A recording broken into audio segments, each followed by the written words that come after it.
Hello and welcome back to episode 3 of Vocation.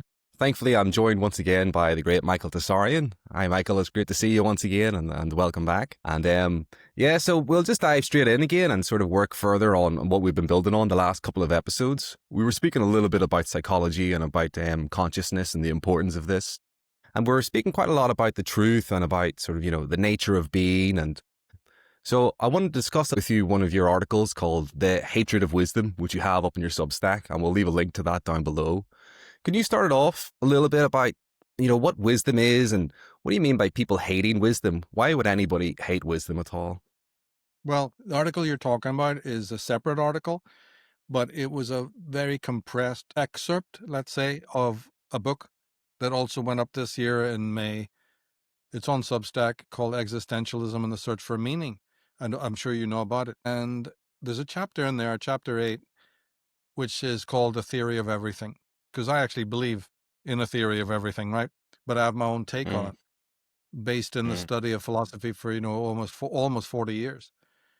And that's where the hatred of wisdom comes in. Now, the term itself comes from Gabriel Marcel, the great French existentialist, right? Whose work I've studied along with Heidegger, Kierkegaard, people like that. And he coined it because, of course, it's the opposite of philosophy. Philo is love. Sophia is wisdom. So philosophy just means the love of wisdom. But it must have an opposite, like all things do.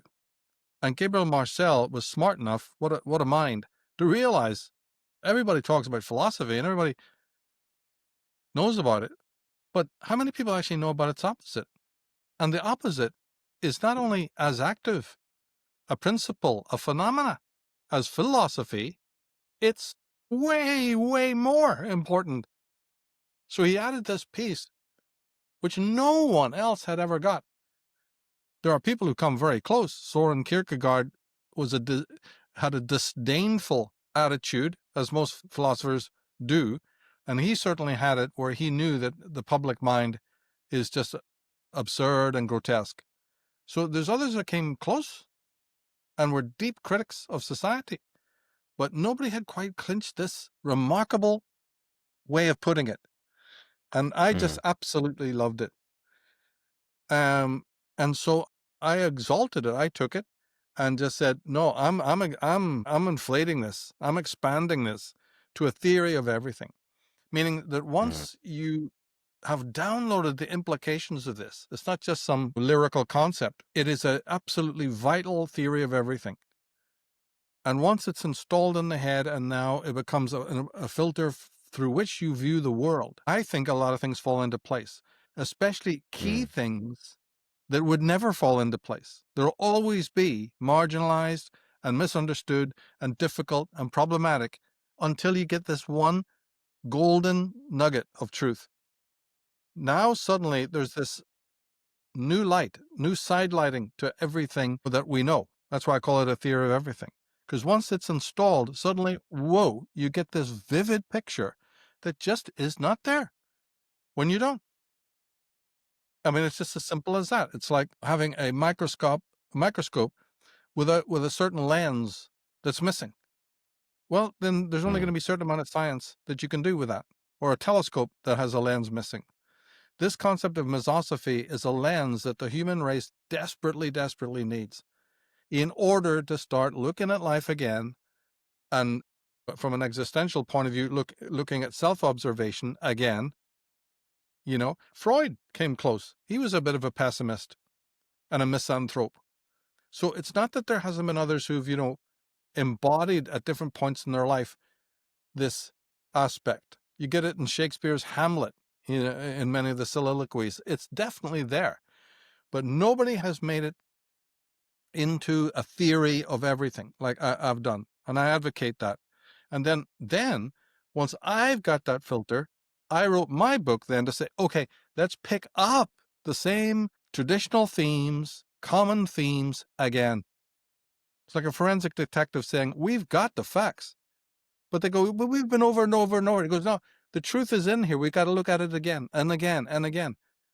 We don't need to go out and search for new evidence. We've got the facts in those boxes, but we've overlooked something and we need fresh eyes because it's there. There's something we're missing, but it's there. And that's what this is.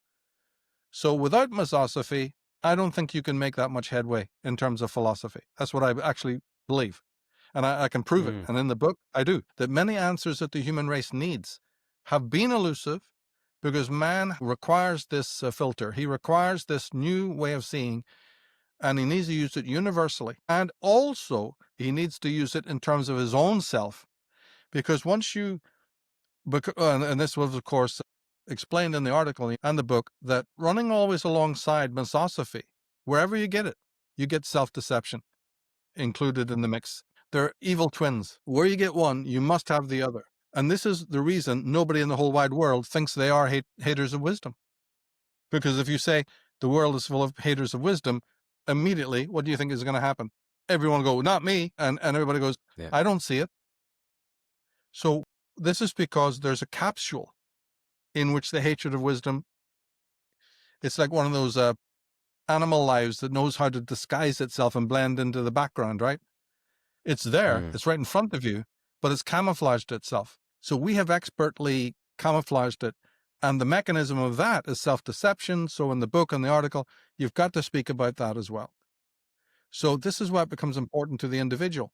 They've got to be able to spot places in which their self-deception is turned on and rampant and work back from that. Those are the signposts that will finally lead you to this other truth of your own maybe antipathy to being, your antipathy to nature, your antipathy to freedom, truth, justice, and all the rest of it. It's a process, right? And no one is taking it. We live in error. We live in self-deceptiveness. And this has kept us warm.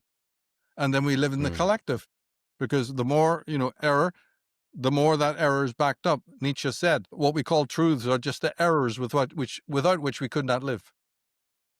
Right? We need the positive illusions, and those are reinforced by the echo chamber of the collective. So there's even that aspect to deal with. And so it's definitely not an easy task to expose the self-deceptiveness. It takes a heroic type of person to do that.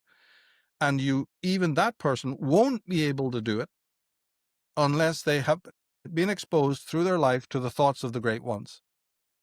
Even if you don't agree. And that's superficial.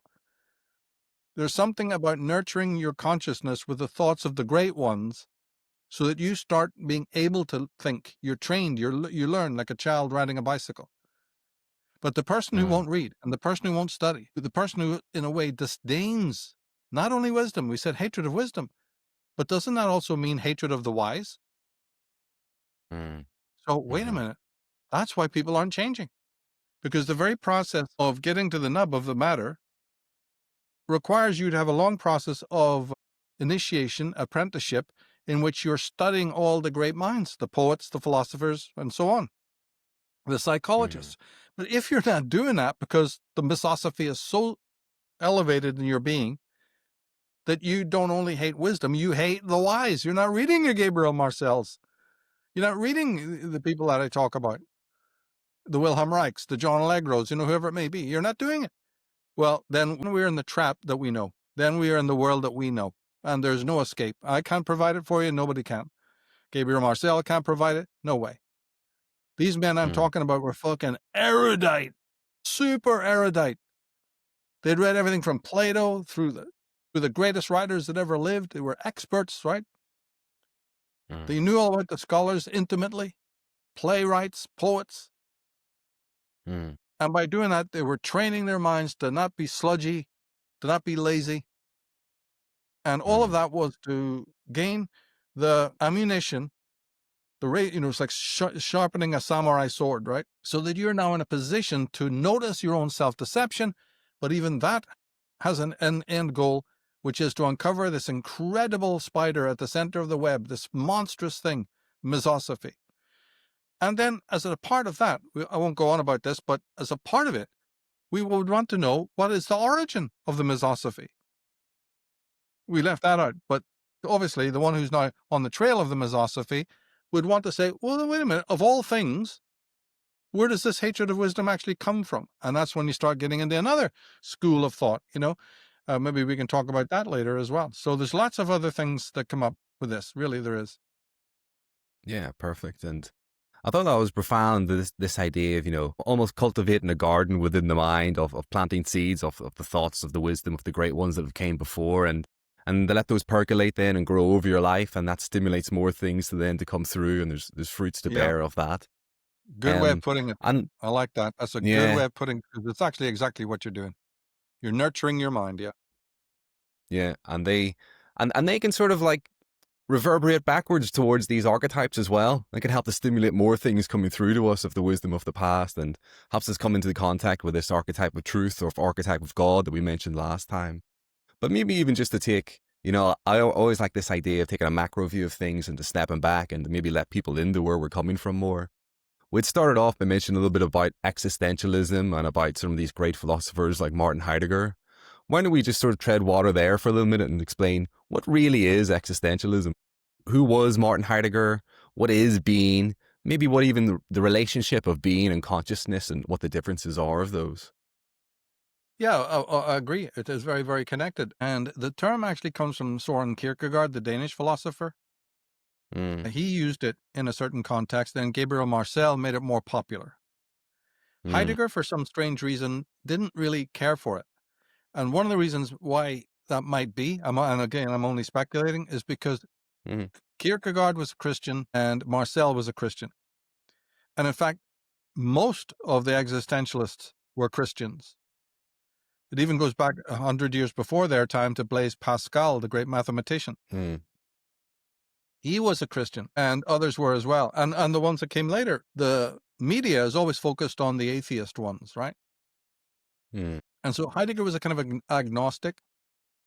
And so mm, it's possible that he didn't like the term because it would have identified him with Christians, mm, so he had a little peeve. But look, there's no way the scholars are falling for that. They know this man wrote books that are seminally existential, taking existential themes way up. And existence is existence, being is being. And so the easy way to answer your question, and I do this in the book as well, is that it mm, involves the subject of metaphysics and the mm, existentialists' kind of critique of metaphysics. And metaphysics was the old name for philosophy. It used to, instead of using the word philosophy, people would say metaphysics, in early times. So metaphysics and philosophy are exactly the same thing. But the metaphysical tradition was starting to come under critique with these Nietzsche's and Schopenhauer's and people like that. But what the metaphysical tradition did do is it posed the ultimate question of being. mm, Being as a subject is a metaphysical question. And that is, why is there something rather than nothing? You see, and it takes, mm, as you said, it's a meditative thing. It takes time for you to even. So when we look around at the world, right, and we see all these things, and we're a thing in the world, we are beings in the world. Somebody at one time, probably very long ago, said, why? Why is it all here? Not what it does, and not how it works. Not, mm, in fact, not even what is it, mm, right? That it is. Yeah. So it's not what a thing is. That's a different subject. That's science. That's a different branch of mm, philosophy. Metaphysics is based in that it is. So Heidegger, to answer your question, was he thought that the whole of metaphysics had gone wrong. And he blamed Aristotle, even though he liked Aristotle, but he said Aristotle is really the place to look for where it started to veer off and go wrong and get into the what of things. Now, to find out what a thing is, say a pair of garden shears, right? Or the color blue, or what a cloud is, or what a woman is, you've now got to compare it with that which it is not. We find this out, right? As we process it, it's not that. So we're on our way, lads, right? And so suddenly several things have happened now, phenomenologically. One is that you've gone very close up to the thing, the individual thing, which is a being with a small b, a being like an entity. And mm, in part of this discovery of what it is, you have to compare it to what it's not. And that mm, involves generalization. Because it's not just a thing right beside it, ready and waiting for your observation to say, oh, it's right next door to its opposite. No, the opposite may be something out of sight, far away. So now the process of comparing and contrasting begins. And inevitably, you get generalization. And when you get generalization, now the next thing you know is classification. Well, we've got 10 things that it is, and we've got 20 things that it's not. In fact, we've got 200 things it's not, and 100 things it is. We have to classify all this information. What is the color blue? Well, it's made out of yellow and green. What's yellow and green? Well, those are made out of this and that and the other. And on it goes. And we're into science and we're into philosophy and being up close to beings.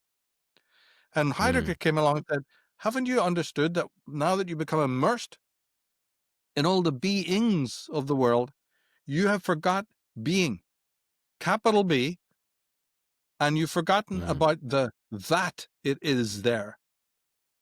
And everyone turned around and went, yeah, you're right.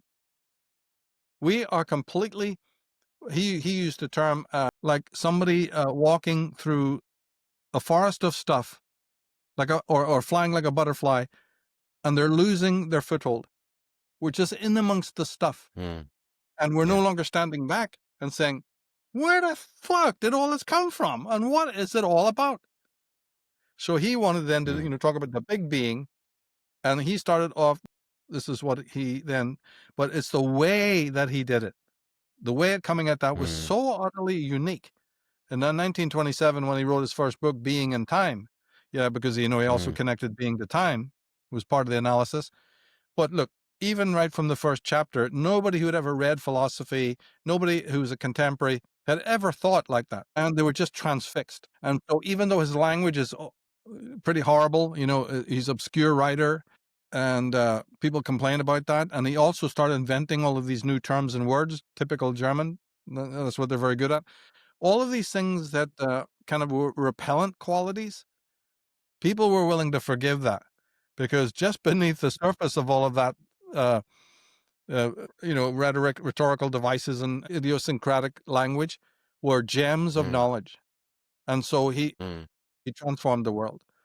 And of course, naturally, like every single thinker that exists, he is answering people from the past. He's never mistake that even for all the new stuff that people come up with, at some point they are echoing. So there's a lot of Plato in there. It's more for the connoisseur, right, to notice, oh, wait a minute, there's a bit of Kierkegaard there. He knew Kierkegaard.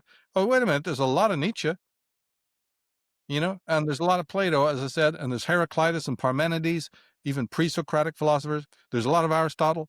This man's scope is immense, and therefore it becomes very interesting on an academic level, because that's, what the closer reader does. He goes through it to say, oh, wait a minute, I know where this comes from. This is Thomas Aquinas' commentary on, right? And it becomes academically very fascinating. But look, it even started to affect laymen, and it affected filmmakers and artists and poets as well. This is, I think, why, existentialism caught on, and it became more popular even when Jean-Paul Sartre, the French philosopher, got hold of it. He butchered some of the things that Heidegger was talking about, but nevertheless, it can't be denied he added some very interesting elements, And Gabriel Marcel, of course, is up there as an apex existential thinker. Karl Jaspers, Paul Tillich. There are others as well, that went into this. And although Heidegger himself does not use the term misosophy and doesn't explicitly speak about what we've just talked about, it is in his work. The same refrain, he'll use terms like machination, and the will, the will to power. It's definitely there, but in a different kind of vernacular. I like Marcel because he just cuts to the chase. The ideas are the same as Heidegger, but they have different ways of expressing it. That's basically the way to look at it. But in my book, I make it all very, very clear to laymen where we're at with this. Yeah, and so we've described a little bit now about being and the importance of it. And for people to come into contact with being more, I guess it means being present. And it means working your way through what we've described as this misosophy that's in the way, that this sort of kernel of hatred of wisdom, which is sort of bounded by this layer of self-deception. So that's maybe just sort of lean into that a little bit more. What is that self-deception that's going on, and what is the origin of this hatred of wisdom that comes about? Yes, you see, well, as I said, this is an ontological condition, certainly aided and abetted by society, the collective, when we enter it. Yeah. We're born into it. We don't have it naturally. We're born into it, and it's in the blood to that degree. But then we don't want to accept it. Human beings are very strange. So we don't want to be, you don't want to wear a t-shirt saying, I'm a hater of wisdom. Sure, I hate love. I hate being. I hate nature. No one in the right. So this is where there's a trickery involved. And we pretend that we are the opposite. Freud would call it compensation, right? And that's exactly what we do. So in my work, you always have to blend the psychology and the philosophy. Otherwise, you get no fucking where. It's like having the two wheels of a car, two sides of a ladder. If you want to climb the bloody thing, right, you just can't have one part and then these rungs. No. These two things support each other enormously. So this is where we're at. So the misosophy is covered over. No one on the planet Earth is going to accept that they are misosophists. It's just not the way the ego works. Everyone is going to want to say, no, I'm not that. But they're not going to say it. They're going to act it.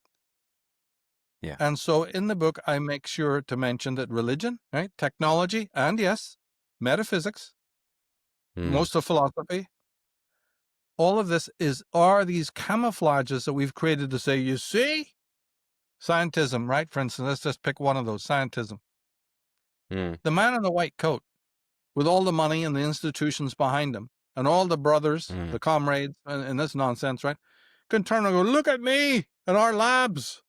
Do you know how many telescopes I own? Do you know that I've been dedicated to science since I was a wee lad with my Lego set? Don't you tell me I hate wisdom. Who the hell are you? So there's this massive, all-pervading, universal camouflaging of misosophy. And Heidegger was smart enough to point out that even what we call world philosophy amounts to pretty much the same thing. It's bogus. And round we go. It's not that these things don't have what he called an ontic purpose. Yeah. I can fix your broken leg for science. We may make a better computer and all that. You know, we know all that stuff. That's practical. And there's nothing wrong with that. But there's another level, another existential level to why we have all of this stuff.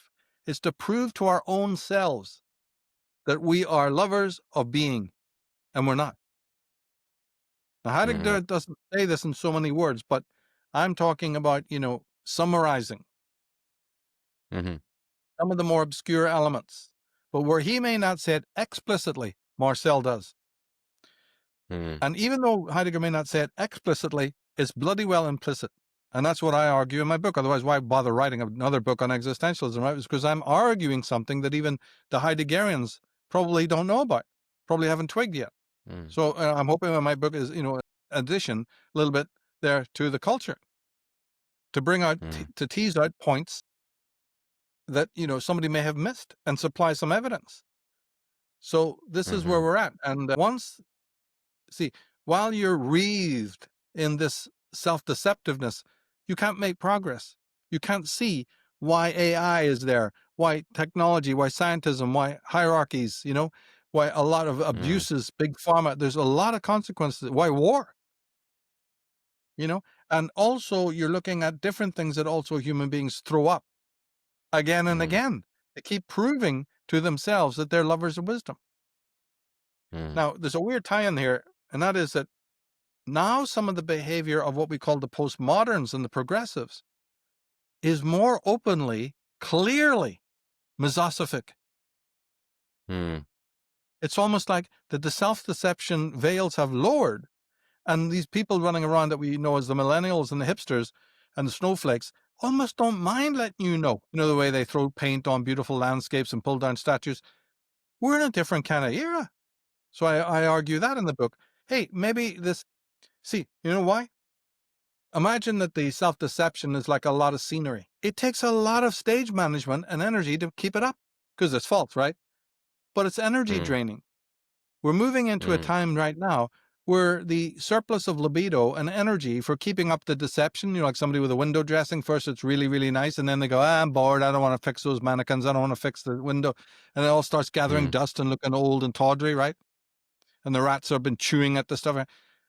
I think that's where we're in a state right now in which people are just going, it's too much energy. I don't even care if they see my petticoats. Yeah, I'm a fucking hater of everything beautiful.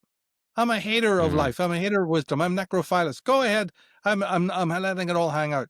And so this is the perfect time, I thought, to write something on this. It's because I've been studying for nearly 40 years. Why come out with a book now?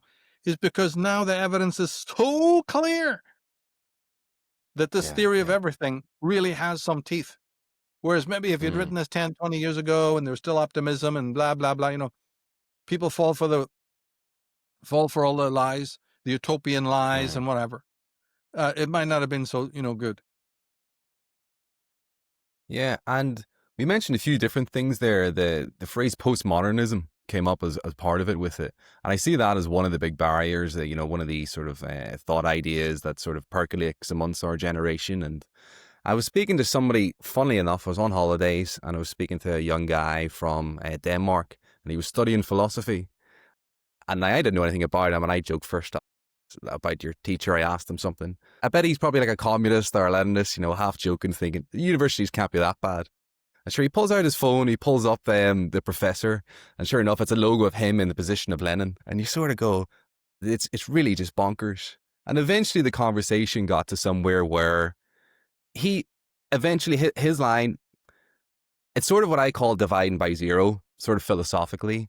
Sort of a math, if you multiply any number by zero, you always end up with zero. And so people can do this with their sort of thoughts and ideas of going, words don't mean anything. There's no, what I say by a word might not be the same thing that you mean with it, and that words don't have any meaning. And you see this in wider society with all the issue that Jordan Peterson had with the whole, pronoun issue and all that sort of nonsense. But yeah, I think at one of the heart of it, what I'm trying to get to say is, how do you deal with people that come back with you? One of these layers of self-deception is that words have no meaning, because it sort of just dissolves everything in the conversation. It sort of just impedes the ability to even communicate with somebody else. Yeah, of course, there's all this deconstruction going on, Hmm. which is really remarkable. Now, to me, what they're trying to say, they're really relativists to that degree as well as deconstructionists, you see.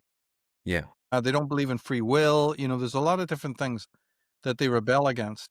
And when I said hater of wisdom, you can also put it this way: hater of meaning, hater of meaning. Mm. Yeah. And Yeah. the short answer, but again, based in 40 years of research of the greatest minds, is based on the idea, you see, that these people grew up imagining that the world was there to give them meaning. Mm. Their parents thought this, they thought this, their teachers thought, everyone thinks this. Comes with the territory of the necrophilus mind, right? And it's false. The mystics Mm. all knew that meaning comes from within. But Mm. the types that you're talking about cannot bring meaning from within. The That's the misosophist key. that we've been talking about discovers this fact because some of them have high IQs. You do work this out. But then they realize that this is a rule, a law. And they are shocked by it because they turn in and find out there's nothing there. Mm. What do you think a person Mm. who's that necrophilus will do? He will immediately put his energy and attention into breaking down your meaning. He will fight the world Mm. and say there's no such thing as meaning because he doesn't have it inside himself. And he'll clan up with Yeah. another bunch of communists or anarchists or deconstructionists.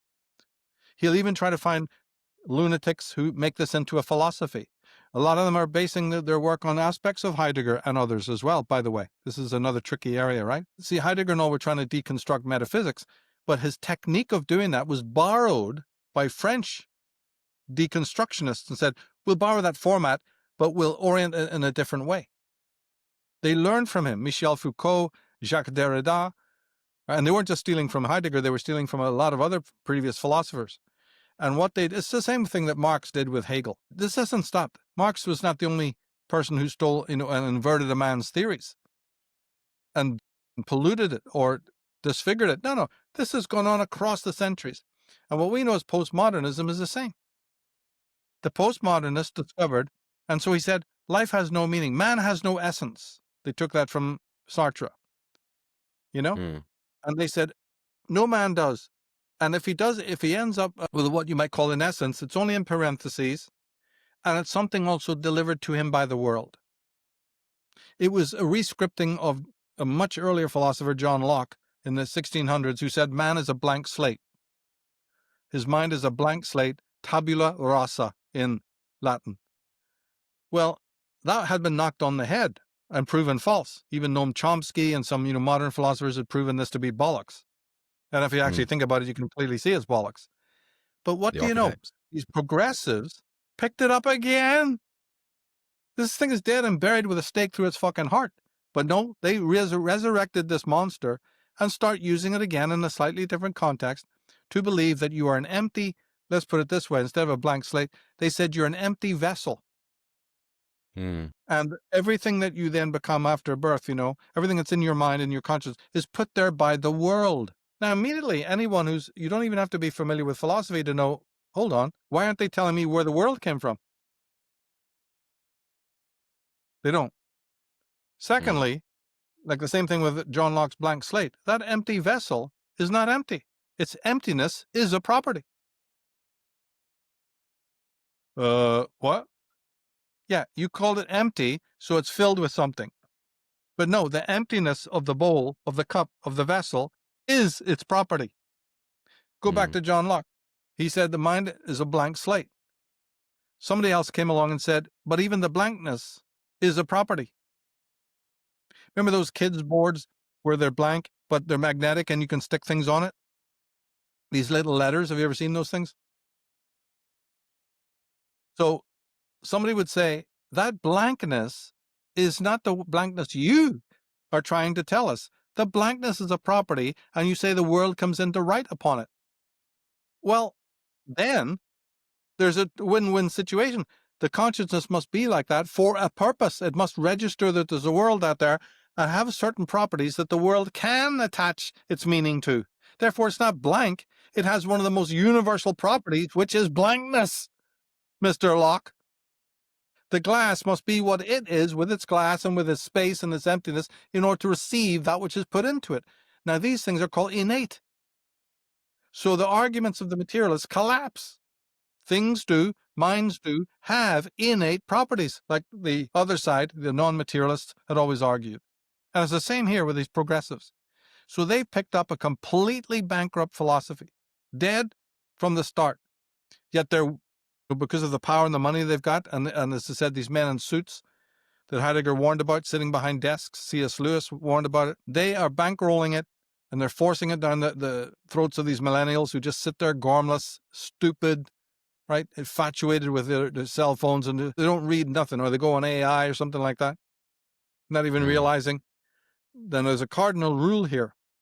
As I said, in the end, just like I end the article, there is a criminal plan underway as we speak.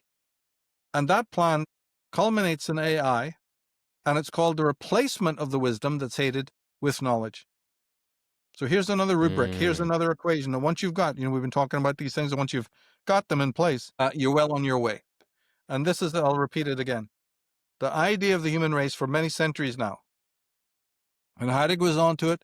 Marcel was onto it. Kierkegaard was certainly onto it, right? A few others, is that we have learned the art of replacing the wisdom that we hate with knowledge. And every institution, bar none, church, but mostly here I'm thinking of the sciences, they are busy bees, creating exactly that. But going full circle to your original question, what is being with a capital? This is what Heidegger said must be prioritized, and it is the thing, and the reason why it's to be prioritized, of course, is because it's just the thing that's been left at the door the most, and we've got to bring it back into the narrative. And if you do that, a lot of other things will clear up.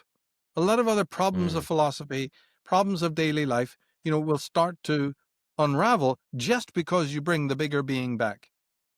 And so his project in his first book, Being in Time, was to do that. And the first thing that happened, like the title says, is he started to extrapolate the deep, intimate relationship between being and time. And the things he had to say, maybe we can talk about one or two of those, but the things he had to say about time were also absolutely revolutionary. So many people had written about time before, but nobody had written about it in this existentialistic way. And this blew the roof off the top. This just knocked it out of the park. And so basically his fame to that degree, was made at this point, and he became a major influence. Yeah, fantastic.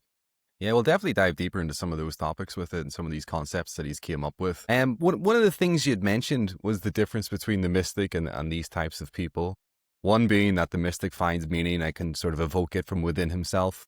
These other types of people can't find this kind of meaning from within themselves. So I was wondering if we could sort of compare the two, and why can't they find the meaning, or why can't they summon it? What's stopping them from doing it between the mystic and the non-mystic here Well, of see, the that can't be crowd man? answered. Yes, and that cannot be answered by looking into philosophy. For the answers to that, you go to psychology. I've written articles and we've had podcasts on the difference between psychology and philosophy and which one is even better than the other. We've gone back and forth on that. And of course, there's deep connections. But at the same time, there's certain areas that philosophy just doesn't go. And Mm, psychology definitely can or does. So this would be where, remember I said earlier, when you get into the why of misosophy, you'll go into a different sort of slightly different phase of thought. My quick answer to that is that now you've got to get into the Velikovskys, the Immanuel Velikovskys of the world. mm, Because the antipathy to being, or the antipathy to wisdom, the antipathy is really a form of the antipathy to nature. They're downstream of that. mm, And the antipathy to nature or to being came about because of physical catastrophic incidents that happened on the earth in centuries past. Humongous stuff. mm, mm.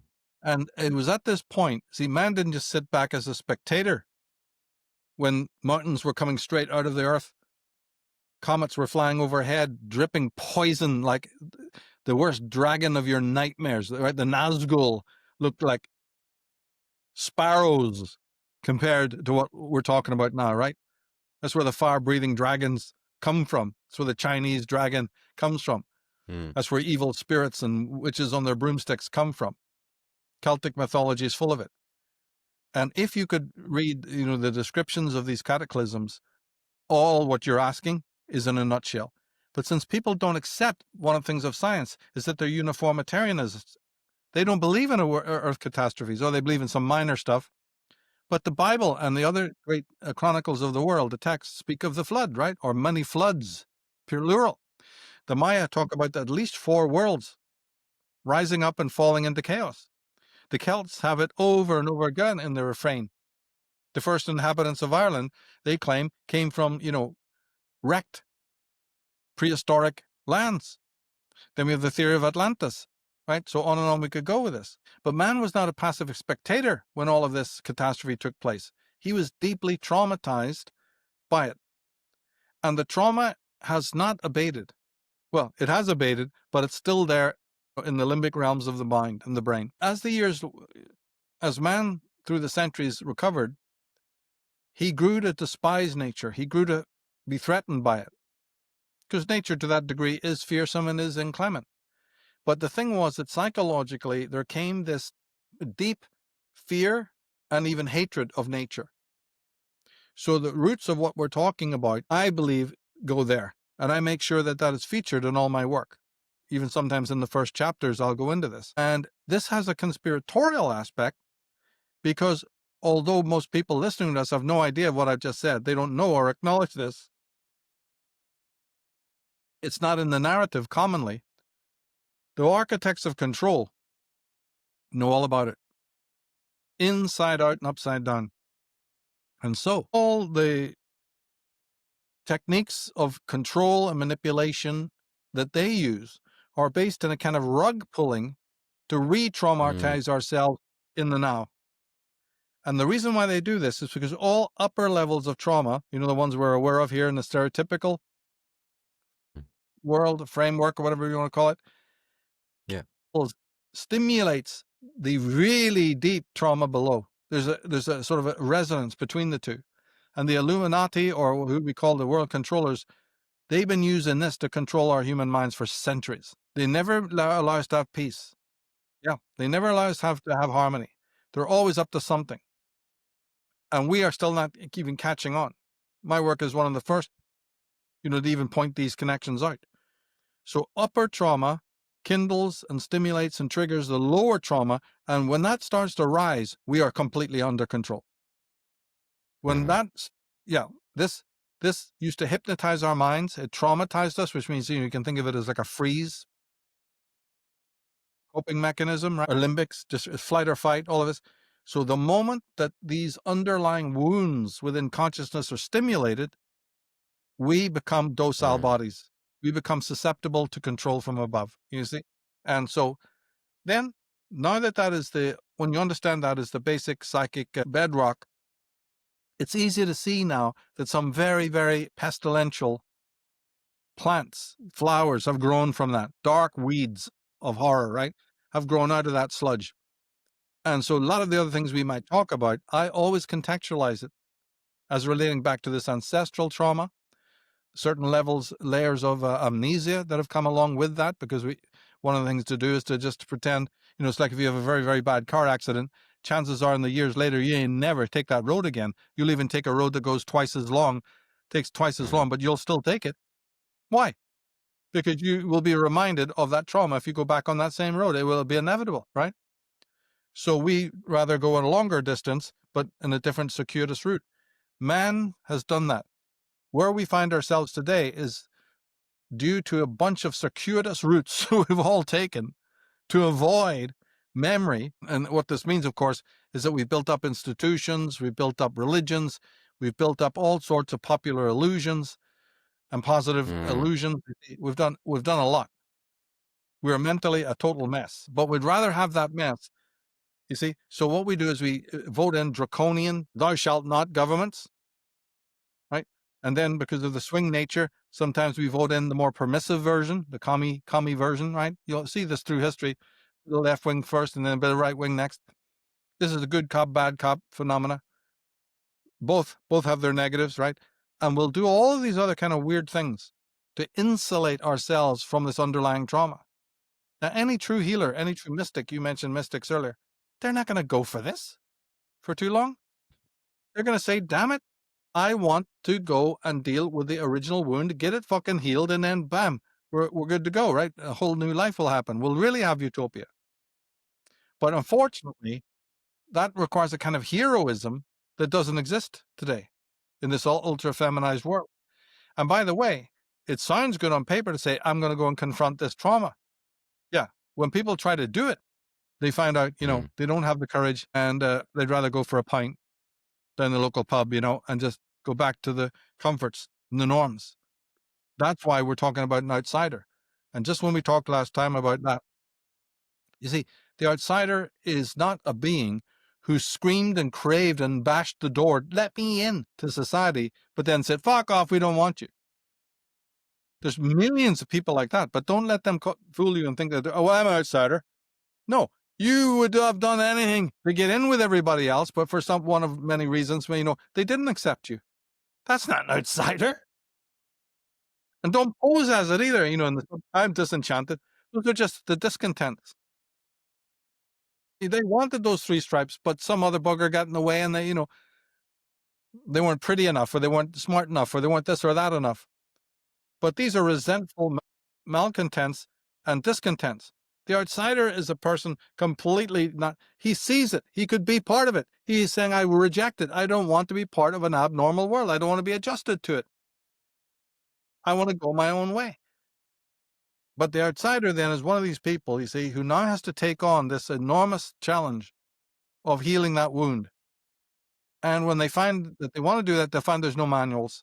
They don't need gurus. They are the ones who are going to have to walk that path and find out for themselves if there's a way to do it. Maybe there isn't, but at least you're working with it. Maybe you're finding it out. Maybe you'll change your life. Each person has to make that decision for themselves. I'm just pointing out, the basics of the story of history that's written in your skull, written in your psyche, written in your blood, and allows sorcerers, evil sorcerers, to have complete power over you. And sometimes people want that. They want the nanny state. They want Big Daddy because they are traumatized and they are not doing what's needed, to get rid of it. Let's even go into it a little bit more of the psychology of the difference between the outsider, the mystic, and this person who's part of the collective. We've spoken a little bit about the psyche and the different structures of the psyche. So as we spoke before, we said we have the ego, or we have consciousness, or what we're aware of in our experience. And then we have say, the superego, that which is above us, and then we have this other moral center known as the conscience. We try to work with the unconscious, and so this is where the archetypes and the shadows and the thing like that all comes through. And we try to integrate different parts of it. One of the main differences I notice with this other type of person, the non-mystic or the opposite of the mystic in a way, is they always rely on a consensus. And it's what the group says. It's always about them. I assume if all the group believe it, then that's what I believe. And they'll always retreat back into being part of them. I find the mystic is somebody who feels and is in touch with consciousness, which is feeling, and intuition is a part of that. Whereas they're very much just stuck into thought and the thought alone. And I think it maybe has something to do with their childhood, of where they learn to not listen to themselves. Their own will is broken, as you've mentioned in the past, with the reign of the terrible mother. And they start to identify then with this superego, which then directs them instead of the voice of the self. Can you go into a little bit more about that territory and about these different structures and the difference between the mystic and between this non-mystic, and sort of what's really going on there using some of the tools that we've spoke about previously? Sure. Why not? Because you see, the mystic is somebody who has discovered that Big Brother can sell them a lie, but they don't have to buy it. It's the beginning of heroism. And they can say, I have zero tolerance for this lie now. And it could be several different things in their life that bring them to that point. After years of partying, years of sensational life, years of recreational existence, they get tired of it. And they start to see it's false. And they say, right, I will dig deep. And I do trust that there's smarter people out there. Or I saw a program I loved. Who wrote that? I may have seen Lord of the Rings or a documentary on C.S. Lewis, and suddenly a little light goes on and goes, fuck, there's real smart people out there. I want to read more about it. And this can happen even by exposure to popular culture. It's not all bad. You could be exposed to Pink Floyd's music or the Moody Blues, right? A tune that gets you and you just go, Jesus, what's that, right? Or a great documentary or a great movie. There's many movies on existentialism. Out there, Blade Runner, the end of that film is existentialistic. And I list some of the other ones in the book, American Beauty. And that might deeply affect you, and you might start reading up on it, right? Or a friend. You might meet somebody who's more of an enlightened witness who puts you onto something. So it's not that the public culture is bad. A lot of people get their breaks, from looking at the internet, like programs like ours and other things. But when you talk about childhood, of course, that is absolutely the place to look. Because one thing we forgot to mention about the superego earlier as a structure, it's a key structure, right? Why people say, well, look, if the conscience is more primordial and the conscience is of nature and the self, why doesn't that speak louder? Why do they call it the still small voice, mate? I don't get that. Sure, conscience should be louder than just the will of the crowd in your head. And there's an answer to that. And it's the answer that's left out over and over again in all the books. In fact, I even forgot to mention it when we talked last time. So let's put it in now. The superego is more like a convex lens. It not only installs the parents' imagos, the voice and the prohibitions of the parents. The key point I'm trying to make now is that it magnifies it. Not 10 times, 100 times. If you didn't know this, then it would not be clear why psychopathic children grow up to be psychopaths when you go back and look at the parents, they weren't really that bad. It's been a stumbling block for some people who go this way. They go, yeah, those parents were kind of stuffy and crusty, but they were kind of like every other parent. They couldn't have created this Jeffrey Dahmer character. You see, because they didn't read Freud's footnotes properly. The interjection of the imago is not one-to-one. If it was, we would not be having this conversation. Life would be completely different. And breaking free of some unheroic parents would be much, much, much easier. As you grow, you go, what am I doing thinking they're heroic? Sure, they're fucking pathetic. Look at this mom, look at this dad, right? No, they're inflated. This is the trick. This is what really puts the boot in. The superego magnifies the prohibitive voices. That's why I call it the Twin Peaks. And then a second function, as we said, is now that you've got a parent in the head, both the external parent and the internal parent, like we said before, those voices want you to suppress dissent. So if the parents have been unheroic and treated you badly, you're not permitted by any strength of the imagination to voice it, not even to yourself. And this again comes from the magnification aspect. So people walk around with big fucking Prozac smiles through their youth. And it's only when suddenly you reach about 12, 13, 14 that the sun catches on fire and the child starts to now blurt out through teenage rebellion, that's what it's known as, all that built up hatred, all that built up disdain, and all that built up experience of the irrationality and tyranny of your parents. We call it teenage angst. No, it's all based on what I'm saying. It's just that now you're pretty much physically stronger. You're just a tad more independent. You can speak back to mom and dad. And, okay, I'm listening to the Sex Pistols now, right? And I'm tough, and I'm not going to take it anymore. There's a lot of healthy sides to it, by the way, right? And so this is what happens at that point. So the mechanism of the superego is largely responsible, because once we have magnified the parent's imago, we don't know we're done this. It's the internal voice that is far more draconian and suppressive than the external parents. Sometimes that's not the case, but that's a very small demographic. For most normal people, the inner tyrant is much more fearsome, floods you with guilt, than the physical parents would probably be. Yeah, it's not one-to-one. And so what this does is it leads then to the identification with the object of your hate and the whole cocktail that we've tried to explain before. And what it does also is it will sap the superego's orientation to suppress the energy of rage, saps you of life force. Right? It's like those defenses we talked. Defenses take a lot of physical energy, a lot of somatic energy to suppress.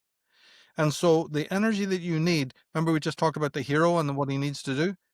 He tries to do it, but when he goes down into the engine room, he finds that he hasn't got enough fuel, because the superego is burning off the very energy that he needs for the spiritual work. To walk the Siddhartha road is fucking tough. And he finds out that he's not got it. You see? He's empty.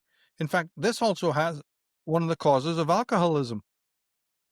Things like smoking and drug taking.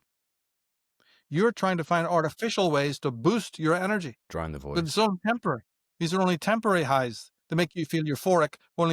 See, from a Reichian point of view, you're not able to dig down into the somatic engine room, so to speak, the cauldron of energy that you require. So people don't. People then choose the mediocre life and going along with the consensus, like you mentioned, right? Because it's the easy way. I'm spiritually exhausted. I've drained all my energy, libido, from childhood fighting against a legitimate emotion. This is the key. And we even said that at some point you'll go to a doctor who'll say the sleight of hand there, the trickery is involved. Well, we're taking away your neurotic anxiety, because we have both, right? We don't want you walking around with no neurotic anxiety. Here, take this pill. We don't realize that, unfortunately, the legitimate anxiety that comes from the, conscience, the deepest part of ourselves that makes us really human, to cry, legitimate misery, the legitimate sorrow of what's happening to ourselves, what's happening to the world, the real empathy, boom, that's knocked on its head as well. It's comatose. Now, we have a big smile thinking, oh, my neurotic symptoms have all disappeared. Yeah, and something else has disappeared, mate, as well. In Architects of Control, we showed clips of this even. But that's the rotten bargain. And so you've got a bunch of docile bodies, necrophilous souls, with Big Brother's image, the big pharma looming over this world like something predatory and demonic. How can you break away from its fucking shadow? Get DSM, like you mentioned earlier, just to lick a page and turn it. Oh, what condition of lunacy or dissociation do you have, mate? And right from childhood. So the superego then its mechanism is vitally important. It's orientated to the world, but part of it scans for heroes. That's a good thing. But unfortunately, the parents are right there. and they're bigger than us, just physically bigger and more powerful and whatever, the little child has no clue what the hell is going on. It does not know that its parents are irrational and won't actually cognate that until you're about 10, somewhere as you move into your teens. Now you have the objectivity to find out they're fucking idiots. Yeah. They're only human. My dad is an awkward, grotesque, glutton or idiot. The mother is a neurotic, deviant, self-absorbed, stupid shopper, right? None of this comes in until you have the objectivity to see it. And that's why you have teenage explosion of rebellion, sometimes very fierce. This is why, because when you're younger than that, you are just in a total state of identification thanks to the superego. Always remember, as Freud said, it magnifies it. The reality is not the same as the reality in here. There's a distortion takes place. This is why the superego is so pernicious and needs to be studied as a structure. Because, you still have bad parents or incompetent parents, but the one that gets installed into the head, its voice is much louder and much more prohibitive. Thou shalt not. I'm going to flood you with fucking guilt for the slightest thing. Mm. Well, a person in that condition is obviously going to vote in a tyrant, in the political sense. All links back to psychology. Yeah. I really understand in this superego and how it's an internalized sort of voice of our parents, and if they're tyrannical or if they're abusive in a way, that becomes magnified, and then we're that way to ourselves. And we end up sort of repressing all these deeper instincts and feelings, and then we take the alcohol and the drugs and all these different, parts of the bread and circuses to try to distract ourselves from that deeper voice trying to come through. And maybe one of the other things that we speak about, another way that we deceive ourselves is deception. We've mentioned it a few times, but we've never really went deeply into it, and it's probably going to link back into this catastrophe and different parts of our discussion. And that's religion. And maybe the way I'll start to tie into it with it is, we spoke about the ego, the consciousness, we spoke about the archetypes, we spoke about how when we come into contact with these archetypes, there's this numinous experience.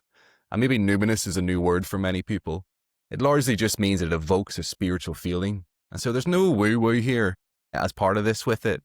That this is a natural thing for people to be able to experience.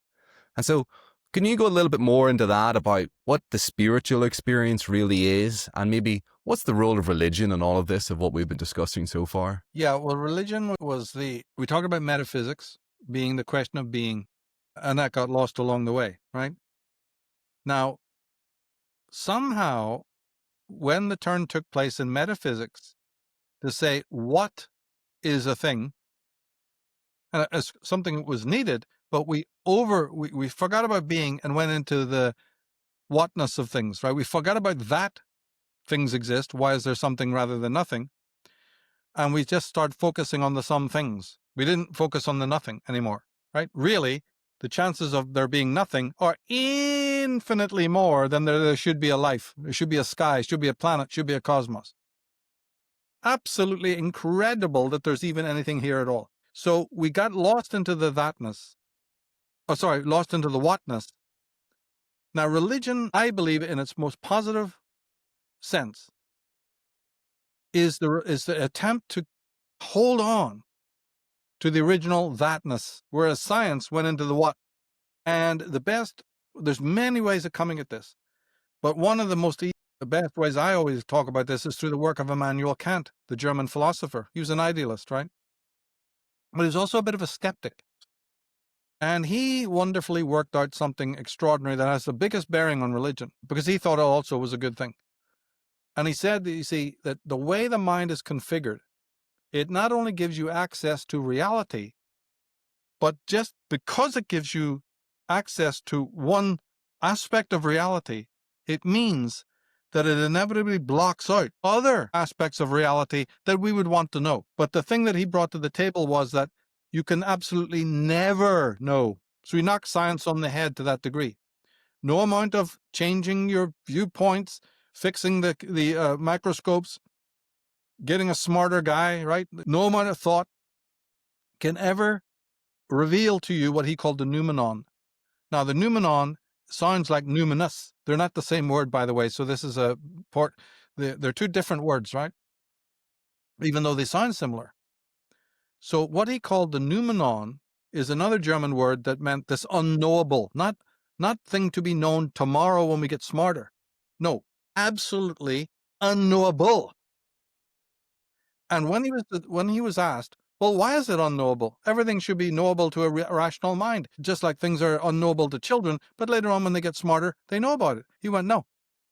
You could live for 1,000,000 years. The numenon remains the numenon. And everyone just couldn't get this. And they went, why? He says, because the very way that your mind is configured, it leaves out as much as it brings in. In fact, it couldn't even bring in what it does, through perception and conceptualization. None of that could work except for this contract, except for this blinkering. It's like putting glasses on your face. Those glasses have certain properties. And I can't find out what those hidden properties are. If I took off my glasses, I would not, in other words, I can't step outside my reality that I do know in order to find out the other reality. That doesn't work. So there's no stepping outside anywhere to find out what the numenon is. All you can do is imagine, and all you can do is speculate, and believe you me, that's it, says Kant. Now what this does is, it leaves us with what we know as the phenomenon. This is another German word that he invented, right? And the phenomenal world is the world we know, that can be studied, is visible, and is seen. So when I mentioned earlier that we get focused on the whatness of a thing, Kant filled in the background. He said, and the ability for you to look at the whatness of a particular thing is always going to be in the theater of the phenomenal world. This is where this whole exercise of philosophy and science and common sense can happen. It's in the sphere called the phenomena, the world of phenomena. The numenon is outside anything that a mind can ever know. By the very fact that you've got the mind, there's this block, and nothing on earth can get round it. So then what did he go further and say?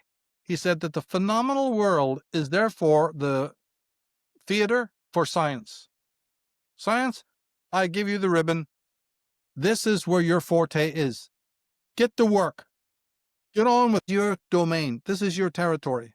But stay the fuck out of mystical concerns.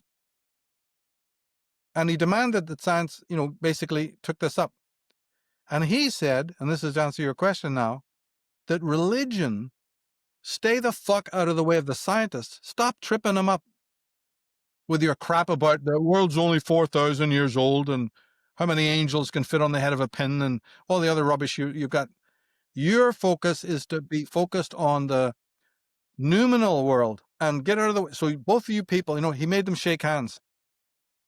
And for a while, this was the way, in the 18th century, this was accepted pretty much by everybody. The scientists were happy to get, oh, fuck me, we've got these black robes off our back and science can forge ahead. You see, there's a great deal of belief in this, and that's why we have the Industrial Revolution. And the religious people said, well, he's given us our domain. He's allowed us, because remember, before Kant's time, religion wasn't doing very well. Your Isaac Newtons and other people had blown it out of the water. It was suffering badly. It was crippled. But Kant came along and said, I'll breathe some life into you. I will give you a whole world that you can comment on, study, and advocate for. And the religious people went, oh, that's a good deal, because we've got nothing.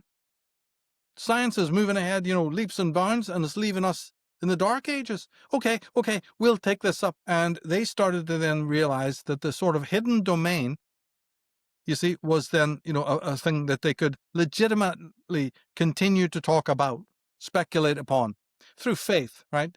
Kant says, I clip the wings of reason to make room for faith. So he gave a critique. He gave a philosophy of faith, why faith is necessary. And scientists, shut up. Don't, I know what you're about to do. Fuck off. You've been given your world. You stick to it. Don't bother about the religious man and where he's at. That's not your right. Now, of course, this all broke down later on. We're always the Sam Harrises now, and the Pinkers are always commenting about, and Dawkins loves to comment about the religious world, right, to get their 2 cents in there. He wrote a book called The God Delusion. Immanuel Kant would throw that into the fire. He goes, didn't you fucking hear me? talk about monkey shit and ape shit and, and the world of mud and cells and stem cells and genes. Go ahead. Love that. Keep your fucking nose out of what religion's doing. And you religious people, stop handicapping these scientists. They rule here. And for a while, it worked. So religion comes in at this point where you're allowed to be religious because Kant has already told you that with the mechanisms of the normal mind, you cannot know the numinal.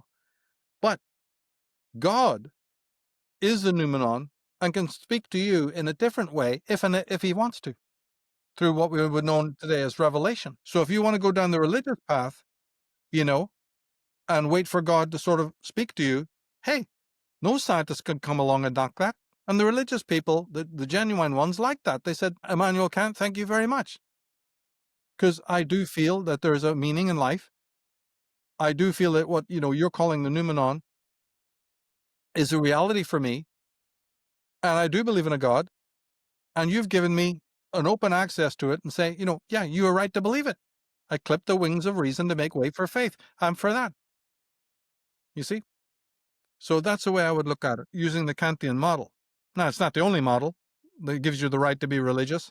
Kierkegaard had his own statements on that, and others did as well. But this is one of the most profound because it had the biggest influence in the world. The whole world changed because of this Kantian concept. Well, a lot of other things are implied. Yeah. And it divided the scientists from the religious people and gave a raison d'etre to each side. Each side could take something away. So it was a remarkable feat. It really was. Yeah. And we'll definitely dive into that further with it also. I remember when the great Carl Jung was asked about God, do you believe in God? He sort of took a moment and looked at the interviewer strange and said, I don't believe, I know. And what I think he meant there was when we were speaking about the archetypes and coming into contact with them and there's this numinous experience, he had an experience of God. And this is one of the big differences I've seen between the atheist types and between sort of people who believe or don't believe with it, is whether or not they've had these kind of experiences. What do you think gets in the way of these atheist types from being able to have these experiences? And what's with their hatred of it? Maybe this gets into the hatred of wisdom a little bit more also. Well, as I said, one thing I will say about that is that their resistance to the spiritual is totally illegitimate. So they're already not fully human. They have no right. Yeah. I would just put a picture of Kant and say, you guys have skipped over a lot. You have no right, deGrasse Tyson and Dawkins. Your role has been assigned to you by one of the greatest minds that ever existed. You're not going to jump over him. You're not going to pretend that these German idealists didn't exist. You're not going to, I won't let you away with it. So their voice is just like echoing in this vacuum for me. Yeah, it's illegitimate. Even if there is no God, even if it turns out there's no God, I'm not going to listen to them talking about it. Greater minds than them have knocked their world on the head. Yeah. So what they say has no meaning. See, because remember that we talked about this before, the very roots of consciousness itself cannot be explained by them. There's already a numinous mystery at the root of thinking itself. We don't know where it came from. Then we've just described another one in this program, being. Where did it come from? We said, why is there something rather than nothing? Nobody can answer. Last week we talked about the rise of the conscious ego from the unconscious. What caused that? It's just a model we used, right? There's no ocean, there's no island, there's no lighthouse, but that it works as a model. We talk about a little plant breaking through the soil. That's not what consciousness is like. It's not a plant. These are just models. Strip away the models, already you're left with like, well, then how do I conceive it? And isn't it the mind that's conceiving of it? So why does the mind need metaphor to conceive of its own origin and evolution? It should tell me straight up. It's consciousness is talking about itself. Why is it using metaphor? You use metaphor when there's a distance, right? Well, how does that thing work? Well, let me think. I'll give you a metaphor. But this is consciousness speaking about itself. It has to objectify itself. That's a mystery. That very thing that I've just said No scientist is ever going to explain how that bifurcation takes place.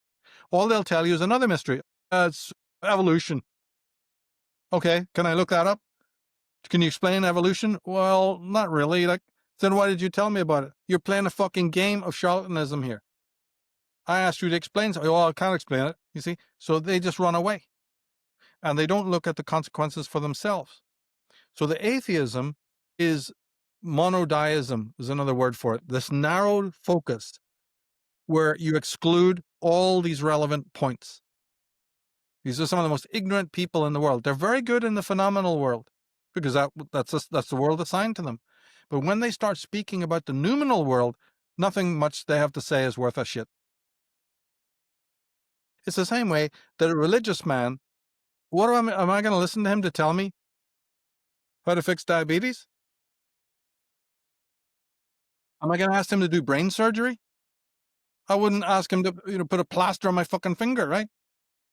So they don't know why a bumblebee can fly.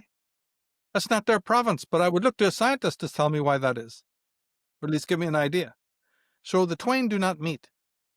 But in our very libertine world, you see, there's so much static and crossover that they forget these points we're bringing up. And every egotistical little scientist, by being so blown up, thinking that he's an expert in the phenomenal world, this was brought up by Socrates 2,000 years ago, now imagines that he's a fucking expert when it comes to the numinal world. Get back in your box, mate. But the arrogance of these scientists, because they do have dominion and they've made progress, and they got a parking spot and a latte and a big fat bank account, right? And they teach a bunch of idiot kids. Don't you know what happens? They got this degree on the wall. Kant laughed at that, so they just ignore him. He said you can wallpaper your house with all these degrees. They don't mean anything. But these people, like Socrates said, because I know a lot about one thing, it suddenly bleeds over and I now become this fucking expert at everything else. So they invade the territory in which they do not belong, and we're silence and deep contemplation, things that they're incapable of doing, or bringing meaning from within. These people are not capable of that. If they were, they wouldn't be working in no institution. They wouldn't have a parking space. They wouldn't want a degree. You understand? None of them would tolerate that life. All the lies and the pecking order and the taking orders from some boss hog, none of them would. No. They'd fight that all their lives. But they don't. They're the worst conformists. You only have to live a mind to know. You only got to meet them, and it's all clear. It's like a man who's a very, very good, pianist, but he thinks now he can play any instrument under the sun. In his mind, you see, he's a virtuoso on everything. No, you're not. No, you're not. So the ego has blossomed, boomed, and the vanity of these people has become institutionalized. That's what I would say of these types. Now, some of them have interesting things to say when it comes to the worst offenses of the other side, right? I like some of the things that Dawkins and others have said, or Christopher Hitchens, when it comes to the worst side of their opposition. The other side has got its own faux pas, the religious side, the charlatanism. Look at these evangelists and mega churches and some of the lies and the money grubbing and the kind of falsities that they claim is in the Bible, but it's not, or it's in religion, but it's not, and the programming of human minds. So you need a couple of fresh water, people throwing buckets of water over that crap. And to that degree, yes, some things you have to say are valuable, you see. So it's very, very difficult territory that you're working on. You've got to take each case individually. And that's why I read a lot of atheists and still get, I don't just stick to the guys who believe in God, but I want to hear both sides when it is rational, when it is cogent, when it is something that is going to give me a much wider, view of life. Because some of these religious ideas come from nowhere. They also are a response, by the way, to the trauma we talked about earlier, in the sense that if the earth has betrayed me, and if the earth and the world is so frightful and could blow up at any minute and has killed millions in tsunamis and earthquakes and volcanoes, I look up to God, right? I look up to the other world where things are meant to be permanent and stable. It's kind of inevitable. So there's a lot of mysteria in the religious world, but that can be comforting. And then there's no doubt that we did talk a bit about conscience. You know, the mystic is going to say, when I broke through from my parents' nonsense, and when, or during even that time when I was under their command, I have always felt inwardly what Wordsworth called, intimations of immortality. I know, like, because you mentioned Carl Jung, right? And his statements. It's not a weird thing. It is not insane to have a deeper feeling that we are not alone, and that Yeah, there there's is this. some force overseeing our lives. There's nothing wrong with that. No. And so the mystic goes in pursuit of that, an inner intuition, an inner feeling, and tries to prove it, and then might even have experiences, like Jung obviously had, and he had read about men who had, and he'd been with a lot of patients and people who had numinous experiences, you see. The religious experience is part of our human world and has to be taken seriously. There's no negating it at all. And maybe one of the ways people can get into understanding the religious experience is having one firsthand. And this might tie into what we spoke about last time regarding shadow work. This also ties into sort of a larger framework of work that I think I've heard you describe as holy work before. And this also is on the same theme of religion that we've been speaking about. Would you describe a little bit about what you see holy work is compared to maybe what the priest class try to describe it as? And maybe afterwards we'll speak a little bit about this priest class a little bit more and the origin of it. Yeah, well, the holy work, you see, is when you have that big no to all these influences that we're talking about. And you develop, instead of cynicism, you develop criticism, and you hold tightly to your own understanding of a thing, while at the same time you go in search of those who can back it up with logical argument and rational debate, So, and what you're doing is you're strengthening your immunity. We talked about the need for bioenergy to continue fueling your journey, but also while you journey, there's going to be a lot of toxic energy to deal with as you progress. And a lot of it can be born out of a virtue, out of your care for others, out of your genuine concern for their fallen situation. You can end up becoming far too humanitarian in that sense, starting to bleed for other people, start to carry their fucking loads. And the moment that you are entering into that, the chances of you being vampirized by very, very low-grade people is increased massively. So you need a kind of psychic immunity as well. You need strong, strong boundaries.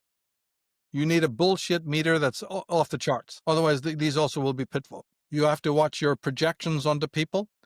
You've got to watch that you're trying to be a fixer. It's not in your job description. Nobody told you to get in there and rewire all these fucking people and take on, all of their shit. When all you had to really do was send them a link or a fucking book. I mean, simpler ways rather than you diving right in there out of some misguided loyalty. The psychic, I also call it the psychic sovereignty. And to wrap it all up, I just called it holy work. It's the Siddhartha road. It's the shadow work. And again, to describe shadow work, it is reclaiming the legitimate emotions that your superego suppressed. And the moment that you do that, shadow work, the voice of your conscience automatically is much louder and freer. Remember, we said it's the magnified images of the imago that keep the conscience voice lower. When people say, why is that lower than the superego? It should be the other way around. Yeah, because the conscience does not magnify. The conscience is called the still small voice. It's 1-to-1. Whereas the superego has this magnifying concave aspect to blow up the fucking, right, the images of the parents or the governor or the teacher or the boss hog. That's why it's so, you need the identification, but you don't need it in these proportions that now it blinkers you to the other realities. So the conscience's voice is far more sane, far more quiet, far more simple. So to get in touch with it, certain deconstructive things are required. You don't need to run to the Ganges or anything like that, but you do need moments of silence, moments of peace. You need to read good works and listen to good music and calm yourself down, not be all over the place, not be as extrovert, for instance. Yeah, be in nature, not get into substance abuses and all these other things, and try to cultivate that. And one of the best ways, again, is to read the works of the greats, because it creates an echo resonance. They had it happen in their minds, these Thoreaus and Emersons and Whitmans and magnificent people. They were doing the same work. And so when you're in their company, it will actually help you deconstruct the voice of the superego and the orientation of the superego is what it's trying to do. See, the superego, its entire work was to help the ego reinforce itself against the content of the id, remember, which is very threatening, and the content of the world, which is also threatening. So the superego is trying to do its work, but it almost does it too well. And so what it does is it keeps on handicapping and hamstringing the ego, saying, well, if you do this, you'll be safe. If you do this, you'll be safe. And so in the end, you get wrapped up so tight, you build so many walls against the external that you're the prisoner. So the ego has to say, no, look, I wanted to be safe, but I didn't want to be completely incarcerated, which is neurotic, right? I don't want to set up a situation in which I'm just cowering under the staircase, shivering at everything that happens. I want to come out in the balcony. I want to enjoy life. But the superego goes, but then there's danger. Don't you know you could be stung? Don't you know it could be raining? You could get a cold. You see, so it over hectors. This is the voice of the parent, the prohibitive and the permissive. Yeah, but it magnifies it. Okay, if you've got bad parents, we can talk about that because that can be a slightly different dynamic. They are fucking really, really, really draconian. That can happen. But in most cases, no, the parents are moderately, draconian, moderately stupid, moderately irrational and hypocritical. But the superego magnifies it. So the inner tyrant is worse. This is where the master-slave relationship comes about. And so while you're motivated by that center of consciousness, then you're morally compromised, right? You're intellectually compromised. You hate freedom. You hate truth and being. Do you think you're going to award it to another person? Do you think you're going to care about the wise man? And you're going to be more likely to fall for the compensations. You're in a state of, pathology, the word psychopath means he who is in pain. Path, psycho is mind. It means sick mind, but it also means mind in pain. So if you're going around as a mind in pain, how the hell can you help another? You tried to say this in the Bible, right? You can't. But that's what everybody's trying to do because they've numbed themselves to the psychic pain that they're in. And should it try to leak out, to open the bottle, start drinking, start doing drugs, they'll do anything but face the legitimate suffering. So when I talk about holy work, that's what I mean, is finally working with your shadow. And that includes a lot of body work, In fact, it could be almost the key to the whole thing. It's no good just sitting down intellectualizing. In this work of shadow work, the body leads the way. So you do need therapy, not just the intellectual one of sitting on a couch, but you need physical exercise, hatha yoga, whatever you're attracted to, martial arts, qigong, tai chi, and you might need even bioenergy therapy sessions. It's absolute. Depends on your condition. Let the body talk. Let the body release from the cells, from the nerves, all of this pent up energy and bioenergy, and you'll feel the better for it, and you'll awaken the resources of energy that are crucial as you develop spiritually. Crucial. Yeah. You're not going to do it without that access to the bioenergy. Yeah. Yeah. And I think people will have a lot better of an understanding now of what we mean by shadow work and about this reclaiming of repressed emotions and about how to work with the body as part of it. Now, however, this might strike people as very different from what they come across at their local church and about sort of Christianity and of the modern religions that they come across. How does modern religion relate into what we have been speaking about so far? And maybe even tie it into a little bit about this hidden hand that's at play or these architects of control that we keep mentioning. What's the connection between modern religion, the difference of what we're talking about, and these architects of control? Well, this goes back very, very far to around about the time of Plato and that era, and a little bit into the 1st century AD, because religion, sadly, had different paths it could have taken. But it took what is known as a Gnostic path, right? It's a version of Gnosticism. I know a lot of people in religion and Christianity try to argue against that. Nah, not going to work. I've done 5 programs showing you that that's bogus. So when we talked about metaphysics going wrong and losing its original premise, which is the thatness of a thing, that things exist, so religion went wrong when it started going down this Gnostic route. Now, the Gnostic route has its own etiology, its own history. It is from the trauma that came about when the earth erupted around us. And it all ties back to this hatred of nature and this fear of nature, antipathy to nature, because nature betrayed us and we never forgave it.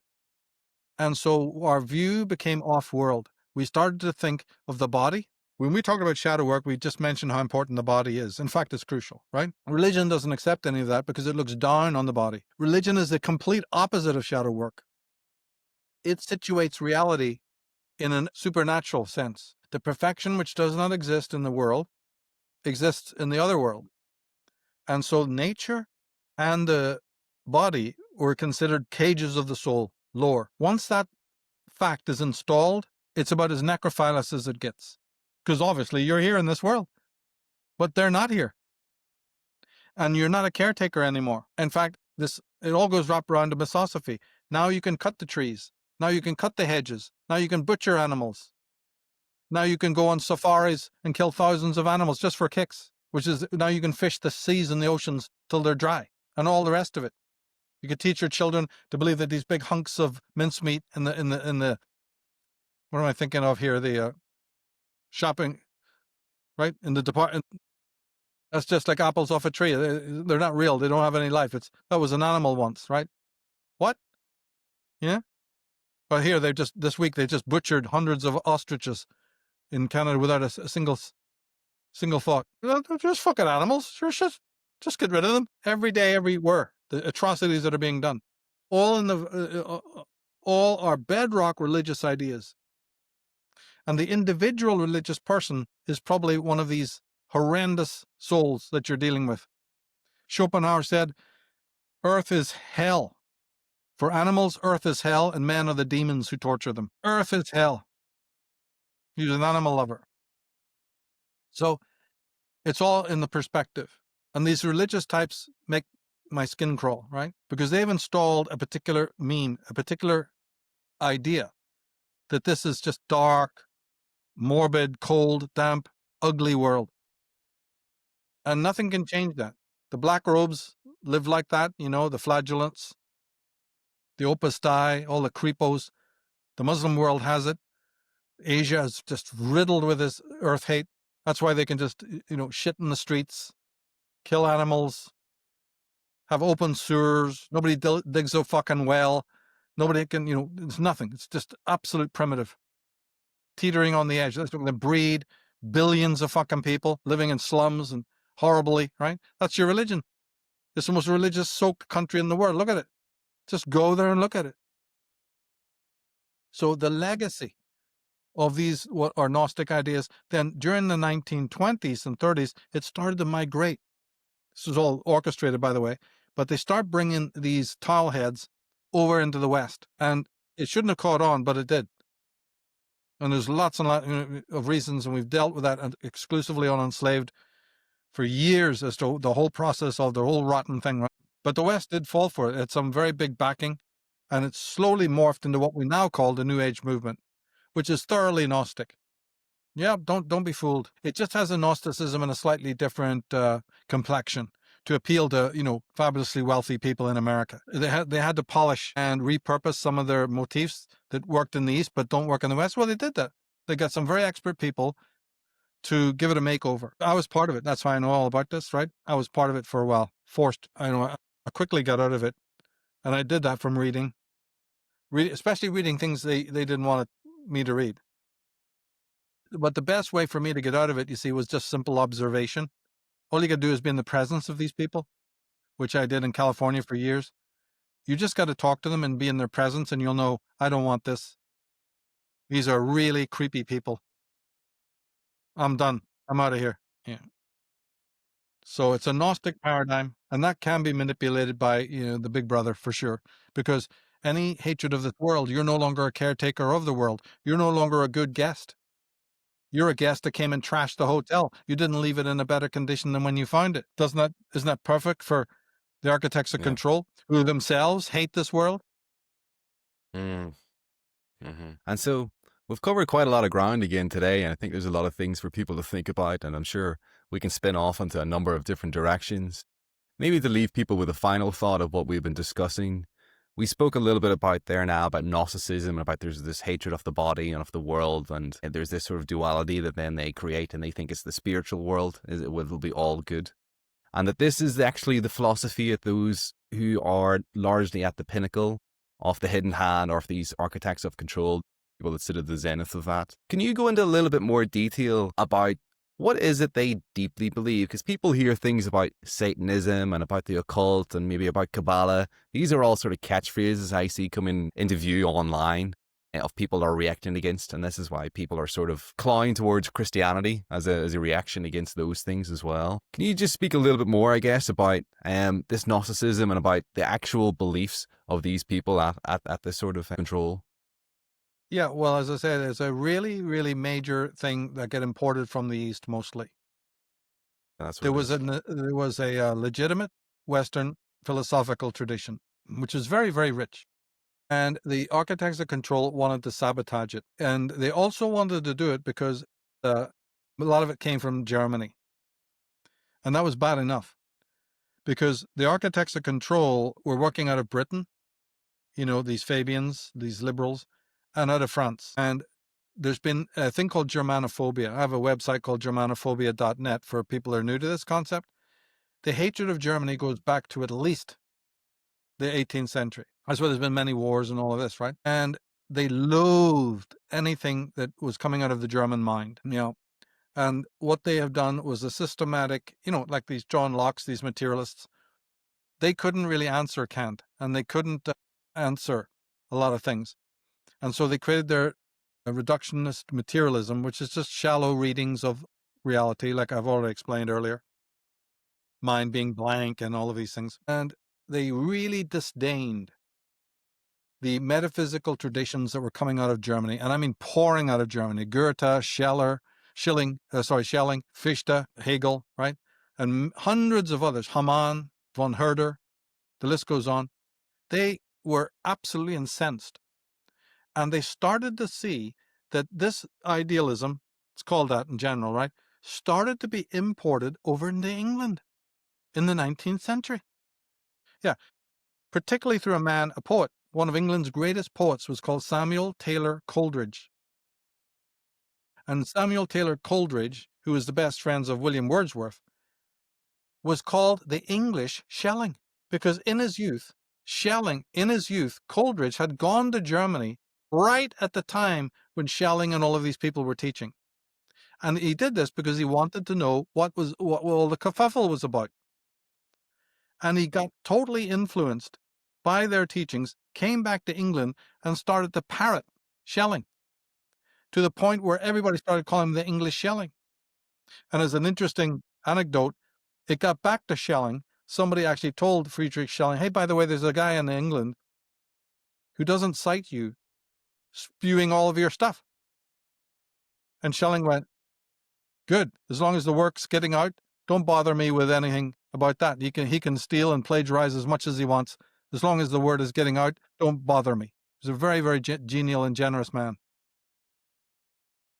So what happened was, back to the story, is that the British Fabian Society, or even the proto version of that, started to see this infection. William Blake, for instance, was way up on the German mystics who preceded the idealists, because this has been going on in Germany since the 15th. In fact, even the 14th century. Nicholas Cusa, Meister Eckhart, Jakob Böhme, right, and many others. I have a site called Schelling Zone. We can link up to that if you want, because I list all of these scholars in Germany. All of them are all listed. So, yeah. So they couldn't believe what? The Royal Society, all of these groups in France and England were compromised by this. They said, we've got a plan here to create Baconian, Hobbesian materialism. Man is just a machine, an automaton, a robot. We can't have that derailed by these bloody Germans, right? And Austrians. So over time, either they disfigured their work they mocked it, or they took other guys like Feuerbach, Marx, and who have you, right, who were rescripting these idealists. And so they say about Marx, it's famous, that he stood Hegel on his head. You keep hearing this remark, right? It's actually it's not quite what they mean. What they mean is he cut off the head of Hegel. What he did was he took Hegel's massive system, which was deeply metaphysical, and he cut off the top of it, which is the metaphysical part, and he threw that away. And he took he took teachings of Hegel that were mostly just sort of socio-political, and he repackaged that part.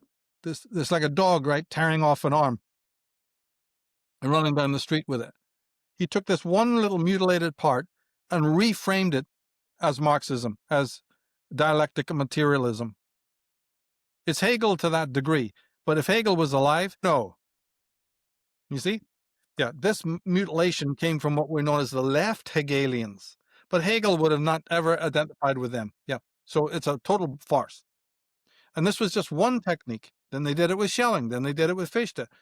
They misrepresented the whole thing, which was a campaign, by the way. They had to hire very, very intelligent people to work on this project. It wasn't easy. You know, you sort of Bertrand Russells and Isaiah Berlin's. There's a whole bunch of people you can get into that did this, rescripting it. And these were successful. German idealism was parked, and the new materialistic model, Hobbesian, Baconian nightmare, with a bit of Locke thrown in and Hume thrown in, right? Yeah, this became the dominant paradigm. And of course, they taught it then from the highest echelons. And what they did was they replaced what was known as the British idealistic school. And I talk about them in some of my philosophy books as well. They disdained the fact that English teachers were very enamored by the German system and became known as the British idealists. You can look it up on Wikipedia, British idealists. Bertrand and Russell, A.J. Ayer, and G.E. Moore all studied with them. They were students, and they hated it. And so they decided to overthrow it and form what was known as positivism, materialism. But they'd all been students of these Hegelians and these German thinkers in Britain. And they found it to be reprehensible. And so England could have gone a completely different way. The West could have gone a different way, right? Now, what happened? That's the story of England, where it threw over Germany. Remember, you even had a war. And during the war, the First World War, everything German, not just as philosophy, but anything, music, food, German people were hated with a passion. And so Britain moved even further away from the Germanic model. But what happened in America? Coleridge brought idealism to England. Charles Peirce, Emerson, Thoreau, Walt Whitman, and what we know is they're called the Transcendentalists. You can look that up as well. The Transcendentalist movement. They brought German idealism to America in the 19th century. But then we ask ourselves, why is that not known today? Because the same thing happened. John Dewey and the materialists, bankrolled by immense money, made a mockery out of those guys, told lies about their biographies, made them a laughing stock, right? Poo-pooed it all, you see, and made sure that their communistic positive, they call it pragmatism over there, not positivism. They brought in their pragmatism and they focused on that and they pushed it. And again, because of the war years, did you know that most of these people, lectures were being given in German in America, and the whole audience understood? Yeah. So what happened between 1850s and 1919 was a massive, massive change. In fact, the national language of America was going to be German. It only lost by a couple of points. When they were deciding what to be, oh yeah, I'm absolutely dead serious.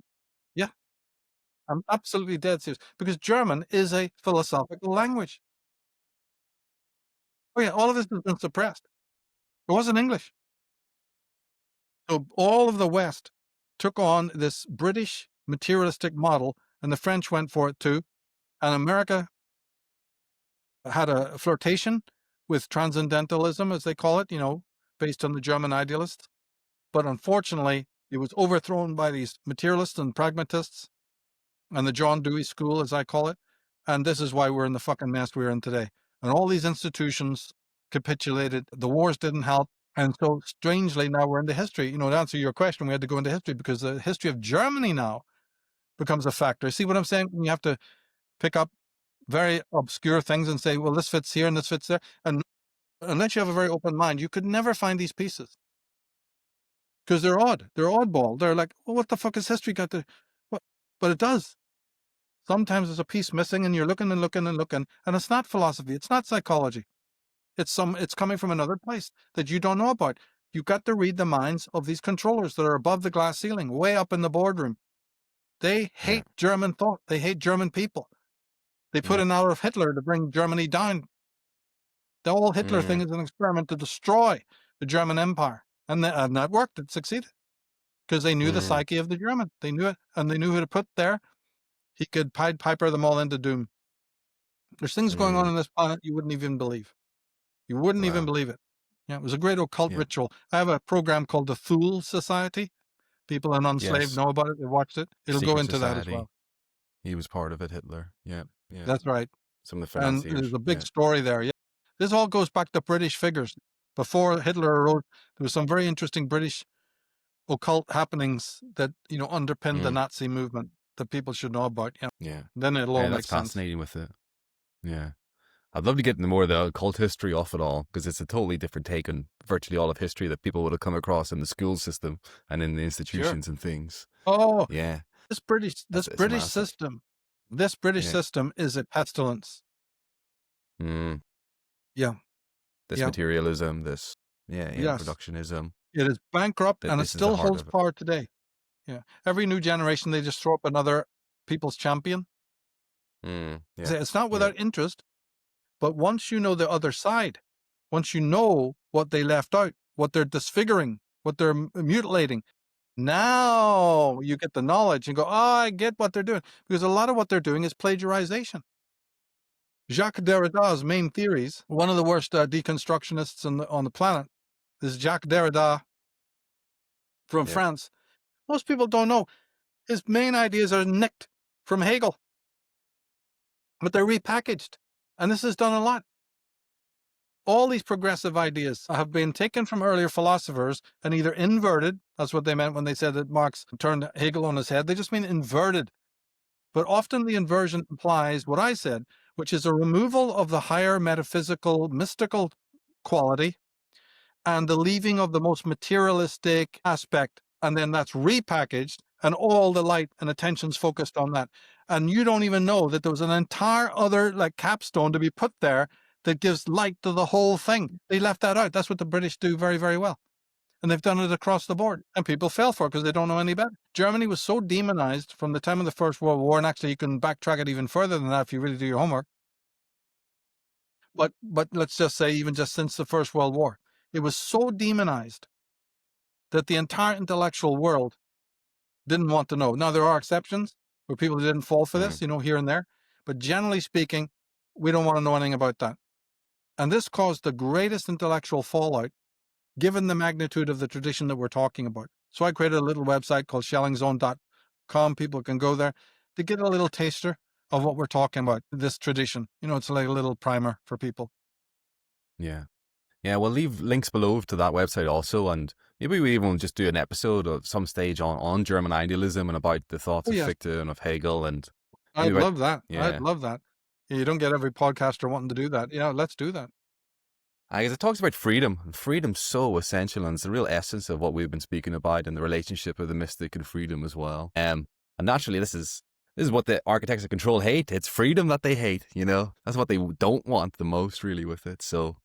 Yeah, well, we'll maybe bookmark this conversation here, but there's so many other tracks I want to go down. Definitely about this priest class, about, early religion, because so much of we're talking about this body work, of this spirituality, of getting to know yourself better, of German idealism and these different philosophical schools of thought. It's just totally the opposite of what people are brought up in.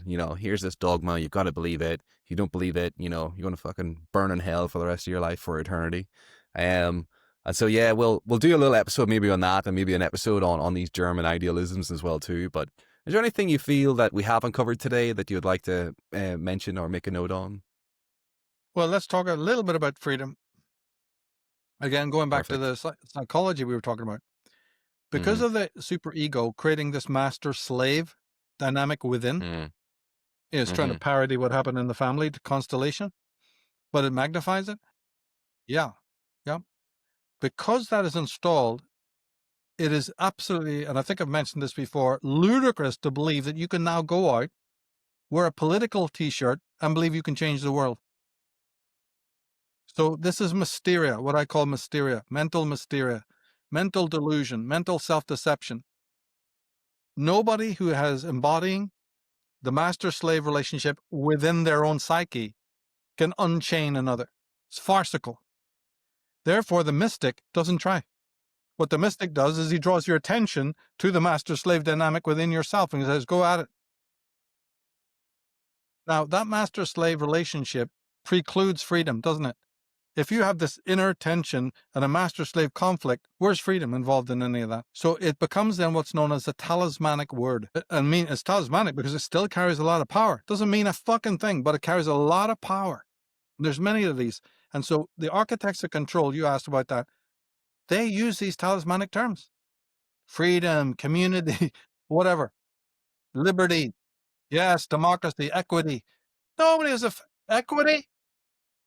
You are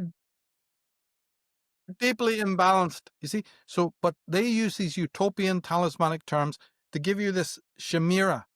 It's a game that's being played because they already know your psychology. But what they don't tell you, and what these idealists and others did, and top Austrian and German psychologists, they want you to know that you're a divided being.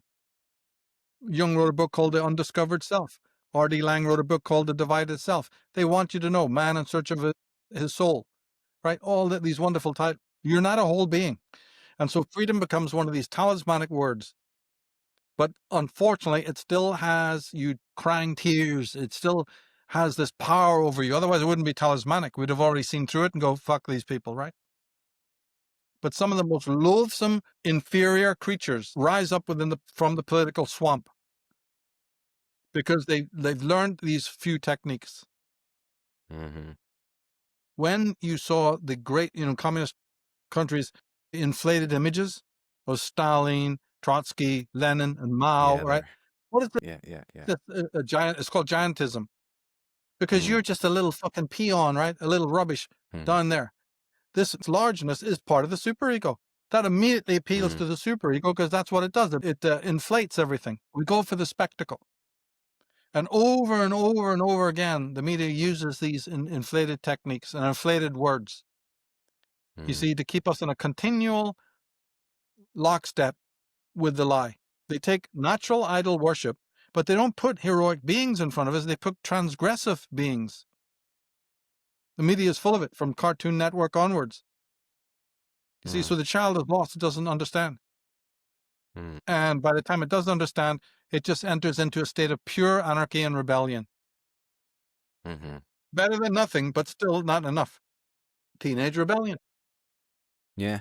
So they use these talismanic words and this understanding of our psychology so they can engage in this master-slave dynamic with us. They see themselves as the master now, to get back for their own childhood with it. And other people are enslaved because they think they choose to be in a little way, or I remember one of the videos you've done that I always replayed a lot that I really loved was this conversation about the lie and about buying the lie. And you'd mentioned within it that there's spiritual law that sort of in the same way you can go down the high street and these shop windows and you can see adverts that everybody's trying to sell you something. They're trying to sell you a lie, but it's up to you whether you buy the lie or not. And that's where the sort of the free will sort of comes into it and the essence of it. And I always thought that was just so perfect. And I really I see that in this sort of part of our conversation we're talking about now.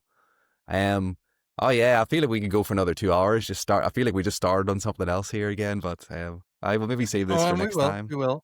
Yeah, people can digest this, and we'll definitely explore it again. We got more to say about Heidegger's work as well. I think, but we give a good little introduction there. Yeah, well done and great questions. Glad to be part of it. Super. Yeah, thank you very much again. I really appreciate your time, Michael. It's so fantastic. It's a real pleasure and it's a real honor for me as well also. And yeah, as we said, we'll definitely put all the links again down below to your Substack, to Unslaved, to the different articles we mentioned. And I'll try to place a few overlays of the people and the names that we mentioned as well, so people can get a bit of a better understanding of who they are too. That'll be great. So yeah, Perfect. Any other big projects coming up? People you want people to tune into, or maybe check out your books as well on Amazon. Yeah, I keep forgetting. There's always things to be doing, So and much. we just going to be starting a very interesting series coming up on Jewish history, probably by the new year, to bring it out elements about the Middle East, because there's more rubbish told about that probably than almost any subject on the face of the planet. Yeah, And I've promised my members that for many years now that we're going to get round to it. We built it up with other shows. Yeah. Going slowly, very slow, because it has to be. Once we get the payoff with this new series, people will realize why we did it in this multi-year way, why I've done it that way, where the payoff is coming. So right now, this is a priority, and one or two other smaller projects. But I'm really excited about this new year coming up, where we're going to get into this amazing story of the Middle East. And fantastic. It's going to be absolutely groundbreaking, to say the least, once we divulge that series. Yeah. And people should sign up to Unslave and check out the other work you've done on Jewish history, especially this first century, 2,000 years ago, and what happened and what's written in these Dead Sea Scrolls and all these things, because it all builds upon that. And it builds upon this sort of relationship with religion that we've mentioned too. Yeah, there's some facts that have never been brought out properly by anyone and have in fact been heavily suppressed. And once the public know about them, the entire picture that you have of that story, even going back to ancient times, but mostly, as it applies to the 19th and 20th century, will be resolved once and for all, and that will end a lot of the other argy-bargy. Oh, yeah. This is going to be a remarkable work, and I've been working on it for years, and we're just about to embark on it. So I'm very, very, very excited about that. I'm glad you asked, and I'm sure you and I will even discuss some of the highlights of it down the line. I would love to. And you see so much of it online. There's so much, madness online with the whole Middle East and people of their signs. And there's nowhere else covering this kind of topic into the depth that you do and the names you pull out with it. So yeah, very much looking forward to that, and hope the audience is too. Yeah. We're really going to go deep on that, because you're quite right. Yeah. And I can't say anything about it right now, because we have to do it in order. And it's going to be kind of a capstone to things we've done in the past. Yeah. Brilliant. All right. Well, thank you again, everybody, for tuning in as well. Without you guys, this might not be happening as much too. So please keep coming in, please keep watching, and please keep sharing this stuff so that more people can get a better understanding of themselves, of the truth, and hopefully it's our little way of fighting back against these architects of control. So yeah, thank you once again. Thank you, Michael, for coming in too.